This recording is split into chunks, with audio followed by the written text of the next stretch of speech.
Hey, are you trying to find out whether extreme minimalism is for you or not? Well, here's a video on that question. I am not a super extreme minimalist, but I find myself moving towards extreme minimalism again a little bit. So I want to dive into these topics around extreme minimalism and what it really means to be an extreme minimalist a little bit more. And I hope that I can help you along the way. So maybe we will end up walking this path together, because I'm gonna make a few videos about my own declutterings, developments, thoughts that I have about the whole topic, and share this on my YouTube channel. So you can join me in that journey. And today's video is about questions that you can ask yourself or thoughts that you can try to wrap your head around to find out whether or not extreme minimalism is for you. Why can I say anything about this? Well, it is because I have been an extreme minimalist for several years, and then I went back to normal, moderate minimalism. So I can definitely say something about how it is to be an extreme minimalist and what I liked or didn't like about it. And if you do have any questions about this sort of topic, then just let me know in the comments and I will try to make more content around your questions. And yeah. Okay, so one of the first things that pop into my mind when I think of extreme minimalism and how I was when I was an extreme minimalist and I had just moved out of my mother's place and had my first own apartment and everything. So that was a time when I was usually really sad when I had to bring a new piece of furniture into my apartment or when it was brought into my apartment. For instance, that one time when I moved into another place and it was really cold and I just had to get a bed because otherwise my mattress would have totally molded away. And I think it did at some point and I had to get a new one. And at that point I also got a bed for a short time. So until I moved again. And I was really sad about that. I was really like, I don't want a bed. I don't want to have one. It's just another piece of clutter. And if you have ever had that feeling with any bigger piece of furniture or furniture in general, well then that's probably a good sign that minimalism is for you. And now you can just compare that with other people's opinions. What does the average person think about that thought? Usually the reaction is, well, but your place already looks kind of sterile. That is what my friends and family used to say about my place, and I was feeling like it's super full. It's so cluttered. I need to have less. Well, see where I'm getting at? Anyway, point number 2. I call it the opposite of spark joy. Does it stress you out if you are looking at your stuff? We all have these corners. Even I have them.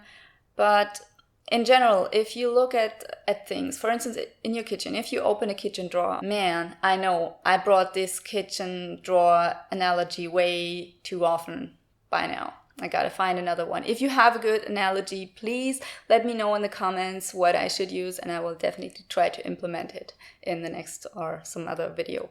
Okay, so you open that kitchen drawer or any other drawer, really, and you just look at the stuff and you think could be less, right?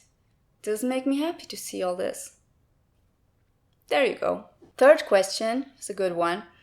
Do you feel uncomfortable when putting up pictures, photos in photo frames and so on, even if it's pictures of happy times of your family, yourself, your dog or cat?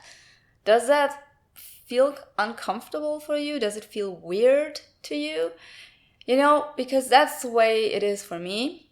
And for me, this photo things, really, that's something I'm not good at. Usually I'm like,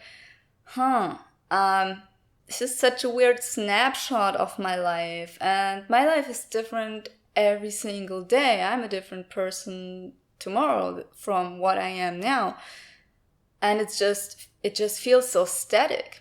Also, I hate putting holes in walls, not because I can't drill holes. I can do that pretty well, but it's just so permanent. And it's also a lot of work to close those holes again. And I'm not a wall dentist. Usually I don't like to do that when I move to one place from another, and it's probably because I moved a lot in my life. I don't know. But, That's also a symptom of you being a candidate for extreme minimalism. On the other hand, you could ask yourself question number 4. Do you love an empty floor even more than empty walls? And that is something to do with headspace, with grabbing the volume of a place, with being able to move, to be free, and that, that need for freedom, for the ability to move around in a place. For instance, I like to do yoga in my place, and I can't have it if I can't stretch, everywhere. I want to go anywhere with my arms and legs, and I don't want to be restricted by a place. So I feel restricted by things, but I also feel restricted by a cluttered floor. And I think that's a classic symptom of extreme minimalism. So if you feel that way, try to get rid of all the things that clutter up your floor. Number 5 is one for the really extremists, because it is the question of whether or not you would prefer to go to a laundromat instead of washing your clothes with your own washing machine. Would you? Because that's what I did for years. I think for about 4 or 5 years I did not have my own washing machine, and I couldn't have cared less. First of all, we had one in our apartment building, and then when I was a student, I also just went to the laundromat all the time, and I just did my laundry there. I didn't really have anything to transport that laundry, so I basically had that cotton duffel bag where I put in all the laundry, the dirty laundry, and just brought it to the laundromat. Then they actually had really shitty coffee there. Sometimes I had a coffee there, and I read a book and just waited for weirdos to come in and ask me questions and hit on me or something like that. Well, and then when the laundry was done, I had to pack up the wet laundry and bring it back home on my bicycle. And sometimes it even fell off my bike and just back into the dirt, and I had to go back and do it all over again because stupid. Anyway, that was a fun experience, and I wouldn't want to miss it, like if I had to do it all over again, I would do that again, because student life, you never go there again in your life, so you gotta have these crappy experiences. Anyway, let's get to the next point. This one I call the brain flat lay of your things. And it is the question of whether or not you want to be able to remember every single item that you own. That is what I was able to do at some point in my life. For the first years when I was an extreme minimalist, I could really count all the things that I had in my brain. I could remember in my head what I was owning, and I wouldn't forget anything because it wasn't that much. So if you want to be able to do that, this is rather extreme. But still, just a thought. It doesn't have to be all the things, it doesn't have to be like I only own 50 things and I can, tell you from thing number 1 to thing number 50, I can tell you what each single number is. It's not like that. It's more like, do you still have a feeling for how much it is? Or is it so overwhelming that you don't even want to bother?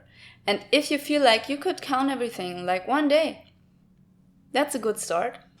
Another point that has always been really important for me personally was being able to move quickly from one place to another.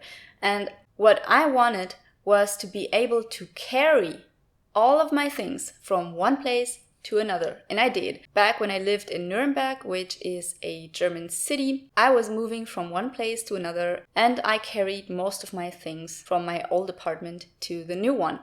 And yes, that was kind of exhausting because even as a minimalist, I did have a few things. But that is also an experience, that really shows you what matters. Because in that process of moving, I downsized even more after that, I think. Because I realized how little it was that I needed. And I really think if you are a person that wants to move around a lot, well, you should consider this. Because it's not unimportant, Being able to move gives you like a new level of freedom, gives you like, for me, it always felt more safe to be able to do that. It felt just like, for instance, if you lose your job, you really don't want all that extra weight in addition to, a situation like losing your job or having to move for whatever reason it is. It's never, it's never easy to move from one place to another. It's always like an annoying thing to do. So that makes it much more annoying. And that was one of the top reasons for me to, be a minimalist and stay one. So if that thought bothers you, it's probably a good indicator for you to move forward with your minimalism. Point number 9 is, does it give you a little kick if you look at the areas where, you have decluttered your apartment, where it's really clean and there is not much stuff, there is a lot of free space? Does free space just in general make you happy and you enjoy looking at it? I don't really have to say more about that, but just think about it. Because if it does, it means you enjoy emptiness more than you enjoy looking at things. And there are all sorts of people out there, and a lot of people enjoy looking at their things actually. If you don't, minimalism. And the last point is, do you enjoy routine? Because minimalism makes routines a whole lot easier. Whatever you do, getting out of bed and finding something to wear, easier. Finding something in your apartment, easier. Going about your day, coming home after work, not having to clean up. I mean, in general, it's not like minimalism improves your routines like in a way that you don't have to develop anymore, but it makes it easier to just go about anything that you have to do in your home. And that indirectly, has a positive impact on your everyday routine, the things that you do like cleaning and so on. So I think you get the point. And that is something that is really calming, that is comforting, that makes you feel safe. And if you have, whatever, anxiety issues, or you are a person that is easily distracted, so you might find that very helpful. And if you find yourself enjoying routines, if they make you feel more safe or sane or whatever, then minimalism is a good thing to start with. And in general, I can only say that minimalism improves the quality of life so much. And, just the whole not having to take care of a lot of things anymore, things not laying around in your apartment. That is something that really makes a difference, even if it's in a way superficial. But, if you think about it long enough, nothing's ever really superficial, is it? That's it.